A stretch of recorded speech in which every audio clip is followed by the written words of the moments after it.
Good afternoon, everyone. Thank you so much for joining us here at the Digital Innovation Pavilion during COP30 in Belém, Brazil.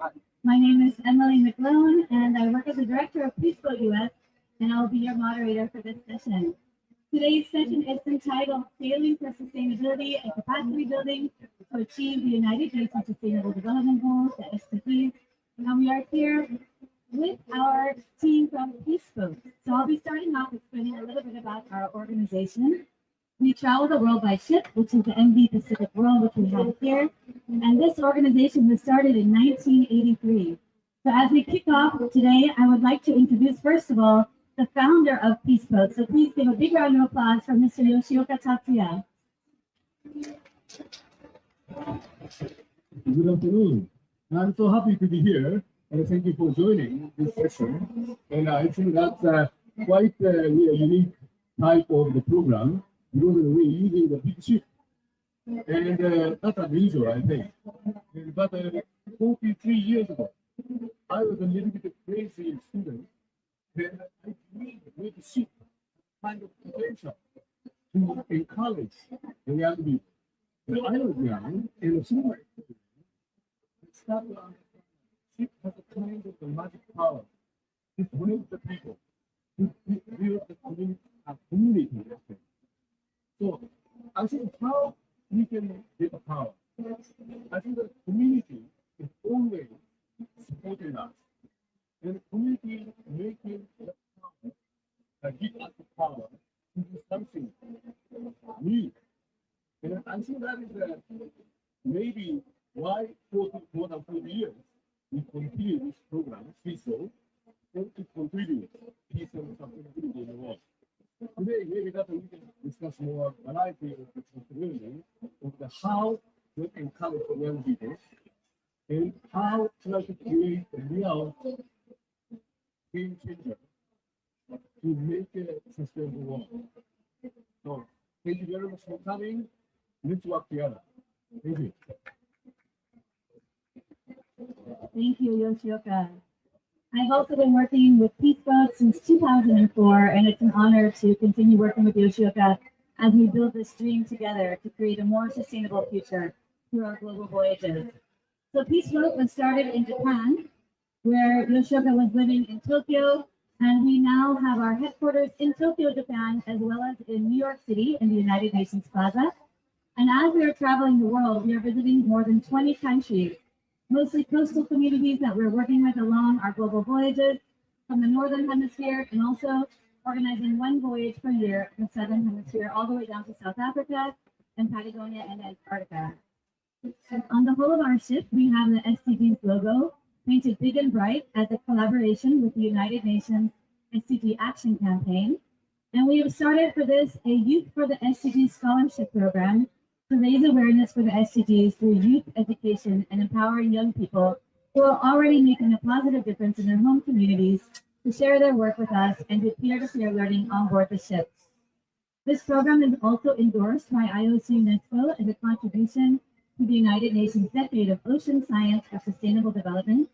And this year, we kicked off our first program in January because it is now in 2025, the International Year of Glaciers Preservation with UNESCO. So we started our voyage here in Ushuaia, where you can see a disappearing glacier. And then later we sailed down to Antarctica, where we were able to see the incredible glaciers that we have in the Southern Hemisphere. And it's so important that we learn about these pristine areas, as we know climate change is making a big impact, especially in the Arctic and in the Southern Ocean. As Peaceboat is sailing around the world, we are hosting guest speakers on board. So we have many glacier specialists and scientists coming on board and sharing their knowledge with us as we are sailing. And as we are talking about the International Year of Glacier Preservation, we've also been working to protect the whale population and to work with communities in sustainable development. We've also been learning about life below water for SDG 14. For example, the kelp populations, learning about seaweed and using seaweed as a carbon sink. And we've been doing water testing as part of our citizen science program, which has been allowing us to do testing of the pH level, turbidity, and temperature and oxygen levels as we travel around the world. addition to the glaciers and the ocean, Peaceboat has also been traveling to the mangroves. We've been organizing a lot of programs. Some of the slides might not be showing on the screen right now, but I'll just be telling you stories about our youth program so that we are organizing immersive nature-based programs. I think that's really important that young people are learning about the importance of nature across the board. And our next Youth for the SDGs Scholarship Program will be organized this coming year in June of 2026, where we'll be hosting our program from Panama, then traveling through the Panama Canal to Guatemala and Mexico. So the deadline to sign up for our program is March 1st, and we encourage any young leaders to join us on board. And Peaceboat, as I mentioned, is now part of the UN Ocean Decade. And I'll just check with the pavilion. I'm not sure if the slides are able to be shown. It seems like they're just kind of not coming through. But in general, yeah, our programs have been working with the United Nations Ocean Decade Program to also talk about decarbonization. We recognize that our ship also has an impact on the ocean. And so therefore, with our programs for the Ocean Decade, we've started to raise awareness about Peaceboat's future ship, which will be the EcoShip program. We're building a new ship with solar sails and wind power.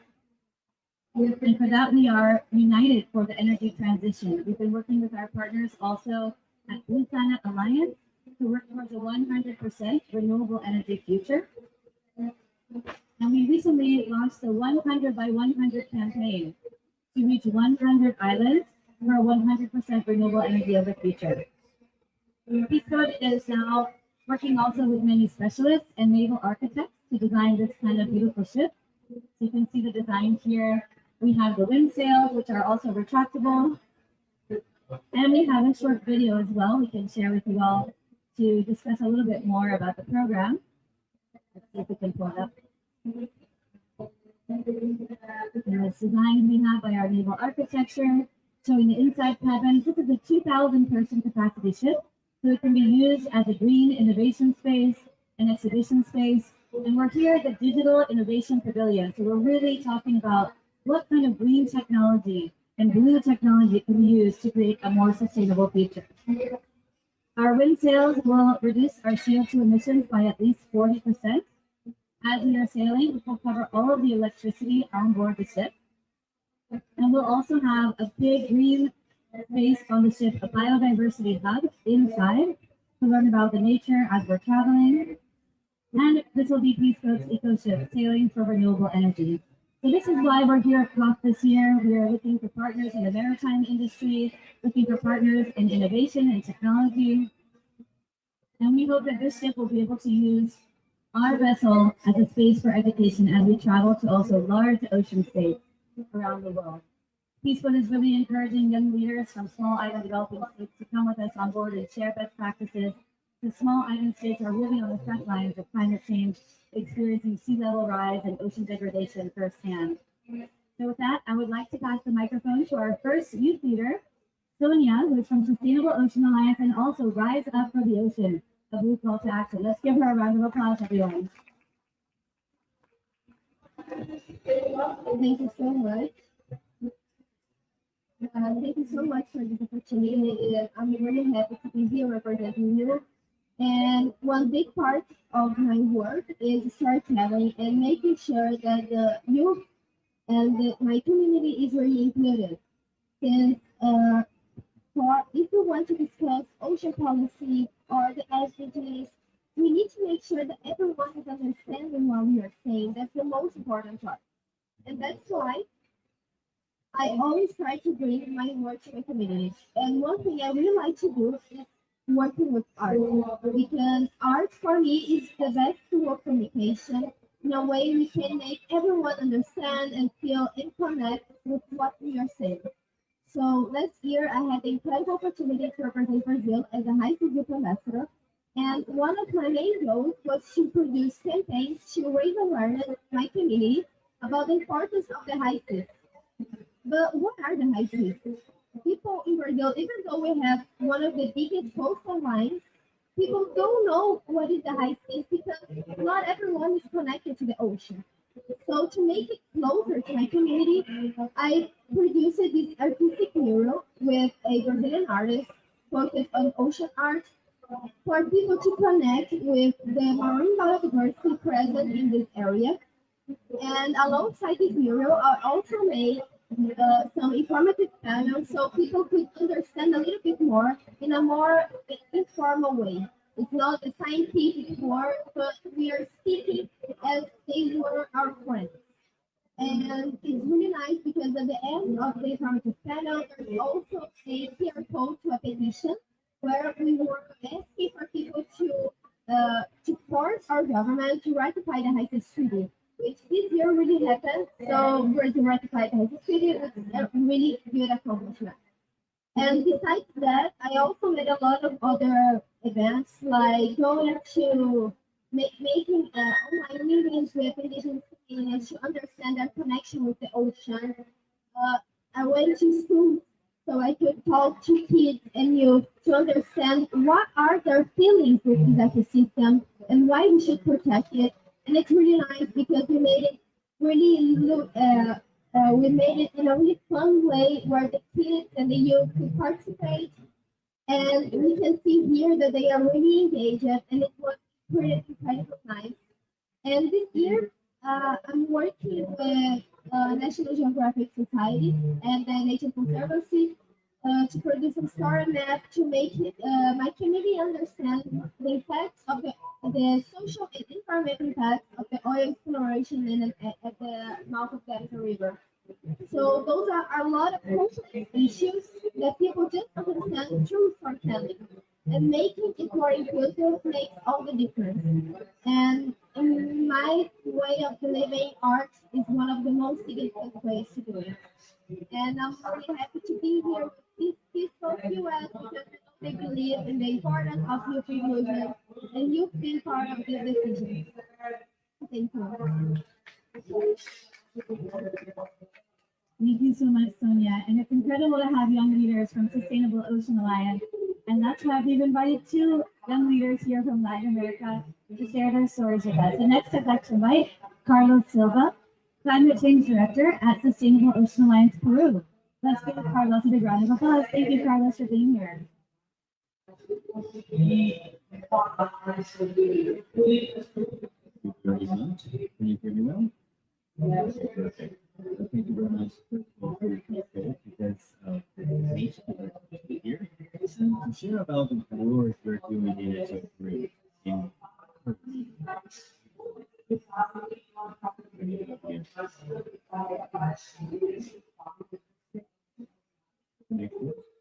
yeah.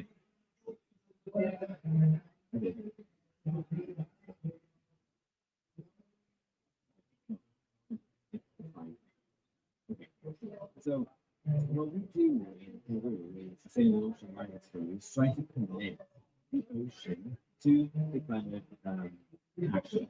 So what we're doing also through the Climate Directive with my team, trying to connect the youth from Peru and to try them to understand how the ocean is connected to the climate. So we're talking about acidification, biodiversity loss, we're talking about how they can engage because when we're talking about the youth, sometimes we think because I'm very young, I don't have the resources, I don't have the ability to do something. But we try to get them to know what they can do, they can have the power to change. And here we have some pictures that we have done. One of our last project was right there, which was for the grant that we were able to do. And we were working basically with kids from 16 to 19 years old to teach them about the biodiversity that we can find in the new NPA created by Peru. And unfortunately, they didn't have that many information about what is going on in their side. So we teach them about the biodiversity, we teach them about the NPA, the authorities are in charge of this NPA as well, and they have this opportunity to connect to the ocean, to connect with this area, which is 70% of the biodiversity of our coast in Peru is just located in that area, in that NPA, and they didn't know that. So that was the reason why we went there to try to teach them that. Also, this is a picture from 19 from Pre-COP 30, that our event that we organized 3rd of October, and we try to connect as well the youth with the government and try to connect as well the climate crisis and the ocean, because the ocean is many times not heard or seen. So we try to organize this event to tackle problems with the mountains, with the Amazon, and of course the coast and the ocean. So that was a huge event that we organized a few weeks ago, and also try to connect with kids with some paintings and drawings that we did many years ago. So some ways that we can reach our public is it's a very different way. For example, you can connect with youth in a certain way, or you can connect in the same way to children. So that's the reason why we wrote a book about these Get Mind and trying to reach the kids which are the future generation that can come.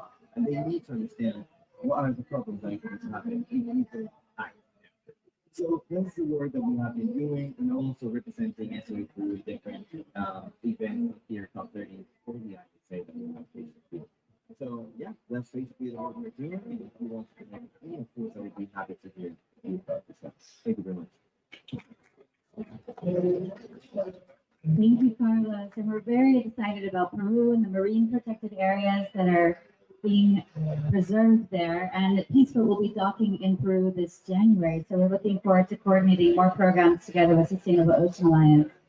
And as I mentioned at the beginning, Peaceful sailed to Antarctica this year, and we are part of the group Antarctica Agenda. And through that partnership, I was able to meet Francine Elias Piera. So I would like to introduce her. She's an Antarctic researcher and president of the Galo Nabajan Institute. So please give her a round of applause. Thank you, Emily. Thank you for all. And I want to talk about Antarctica because this is much more than ice. It is the frozen heart of the planet. It pulls, and this movement helps regulate a large part of the global climate. Its massive ice cover reflects solar radiation, keeps the atmosphere cooler, shapes wind patterns, and drives deep ocean currents that stabilize the planet's temperature. But this entire system is melting. We have clear data showing that the atmosphere and the surface air and the sea surface are warming, and this is accelerating the loss of ice. When I say ice loss, I mean glaciers and ice sheets, shelves thinning and breaking. I mean record lows in sea ice. The seasonal ice that forms around the continent every winter is reaching the smallest extent ever recorded. And that ice matters. It provides habitat, supports the base of the food web, and influences both winds and currents. At the same time, the Southern Ocean is warmer from below. This melts the base of ice shelves and speeds up glacier that used to be stable. None of this is isolated. These are structural changes in one of the most sensitive and essential systems on Earth. But there is another point I always emphasize. Antarctica is Antarctica is a living example of sustainability.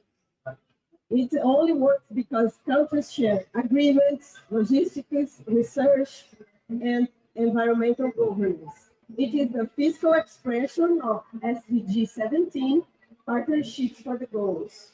Because Antarctica has already proven that international cooperation works and can produce science at a global scale. Partnerships is also how we teach people that Antarctica exists. That is why we work together with Antarctica Agenda from Argentina, and we are open to make another partnerships ever. When we talk about Antarctica, we are directly talking about SDG 13, climate action. We are talking about SDG 14, life below water, SDG 11, sustainable communities, SDG 4, quality education, and SDG 5, gender equality. Antarctica allows us to explain climate, ocean dynamics, biodiversity, the greenhouse effect, global situation, and human impact in a clear and tangible way. This is why the Gelo na Bagagem Institute exists. We are a small Brazilian NGO that works to raise awareness and translate science to engage people to preservation. We work with environmental education and science communication on YouTube and Instagram. We give talks in schools, universities, and companies, and we train teachers. When we talk about Antarctica, people are divided. And Antarctica is globally important, but because it has no government and no political representation, it has almost no voice in international negotiation like COP. That creates a false sense of distance, but this does not exist. There are results from two papers that confirm the presence of black carbon from Amazon wildfires deposited on Antarctic snow. And it gets worse. The black carbon on ice, it reduces albedo, makes the surface absorb more heat, and accelerates melting. This is physical proof that everything is interconnected. What happens at South Pole returns as extreme weather, biodiversity loss, ocean stability, and socio-economic impact for all of us. This is why we must teach. We need to help, especially young people, understand this connection. Climate education is a strategic tool. It is what turns scientific knowledge into action. Thank you. Thank you, Francine. And yes, the education about Antarctica is so important, more now than ever, as we see the impacts of climate change and ocean degradation. And now I would like to introduce our next speaker, Juan Carlos Alarcón and Pedro Pecha. Juan Carlos was also one of our Youth for the SDGs scholars before the SDGs were announced. We had this program in Latin America before 2015, so really he was a young leader working on sustainability and represents the indigenous communities here at COP. Juan Carlos, I'd like to invite you up. And Carlos, if you'd like to come up and join us, we'll be doing this talk in Spanish with translation by our partners from Sustainable Ocean Alliance. Juan Carlos, thank you so much for being here.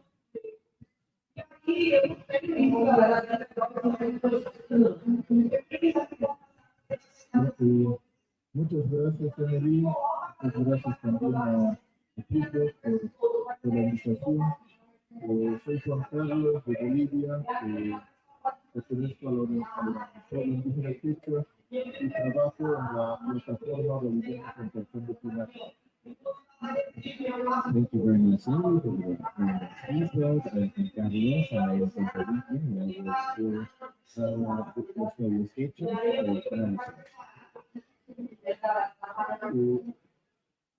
He participado en este programa del Barco de la Paz 2007-2008, de diciembre y enero.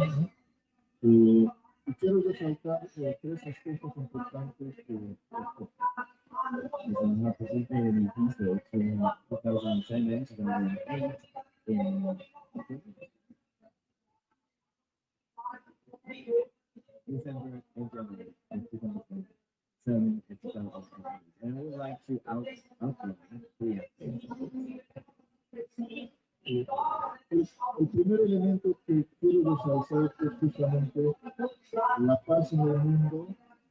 Hemos tenido la Segunda Guerra Mundial, que justamente ellos promovían la conciencia de la paz.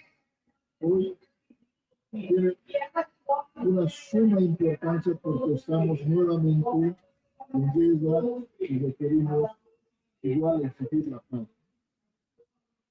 The first topic that I would like to outline is the peace.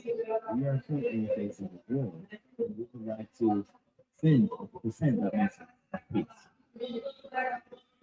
El segundo elemento que parece importante es Porque no solo pensar la paz entre personas, entre tú, yo, o él, nosotros, sino la paz, como dijimos en Bogotá, en Cali, la paz con la naturaleza. Esto creo que es también estar bien con el medio ambiente, con la naturaleza, creo que también es un elemento muy importante. So the second topic that I would like to outline is the peace with nature. It's not only between us, the people that we can have between us together, but it's between us and the nature. That is very important. Un tercer elemento que me parece es justamente la propuesta del barco más sostenible con energía solar. Hoy que discutimos aquí en todos los espacios de la transición energética, esto me parece un ejemplo en el transporte marítimo. Me parece un ejemplo muy importante a seguir, que no es solo hablar, sino ir realmente en algo más concreto. So the third topic that I would like to outline is the energetic transition between peaceful, which basically agreeing with and saying about this, and it is very important to share this. And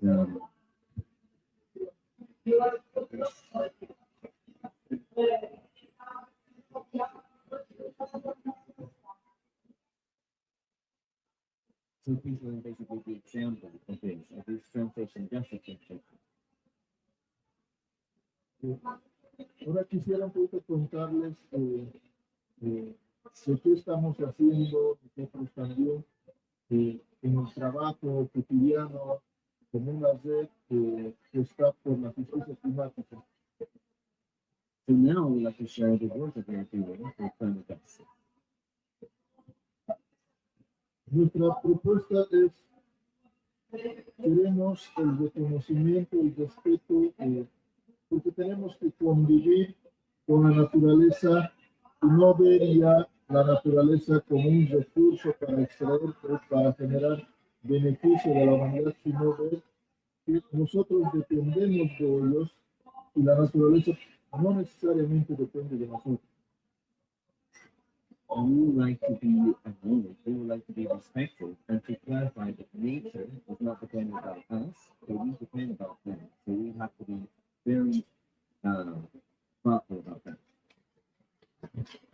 En ese marco, en los diferentes espacios que están los pueblos indígenas, se están planteando el reconocimiento del sistema de conocimiento ancestral que puede salvar, que puede ser una propuesta a salvar también el planeta como un aporte a la ciencia.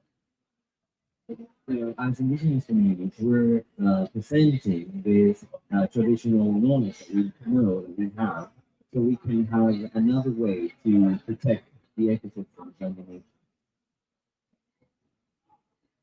Entonces, decir que no se viene aquí a pedir solamente la justicia climática, que paguen los que han hecho el daño en el marco de la justicia climática, sino también de propuestas concretas, ¿no? Propuestas concretas en el territorio para nosotros como la agroecología, la gestión integral del bosque, el manejo del agua, y como ustedes también, aquí el fútbol dice, de transición energética, barco, solar. Entonces, venimos no solo con reclamos, sino venimos también con sugerencias y propuestas. So we're coming here not just to ask or to ask basically the ones that have been harming the environment, but we're coming here to propose, to have some proposals to protect the environment, to protect the forests, to protect the perhaps water security and all other things. Y en ese marco, creo que el barco es el otro elemento que me parece importante es la educación, ¿no? La concientización, todo el tema comunicacional, porque creo que si bien hemos avanzado mucho de estar conscientes de que estamos afectando al planeta, pero en realidad seguimos todos los años con mayores emisiones, destruyendo más nuestro planeta. Entonces, creo yo el trabajo que hace el Banco de la Paz es muy importante. There's a reason why the peace word is very important because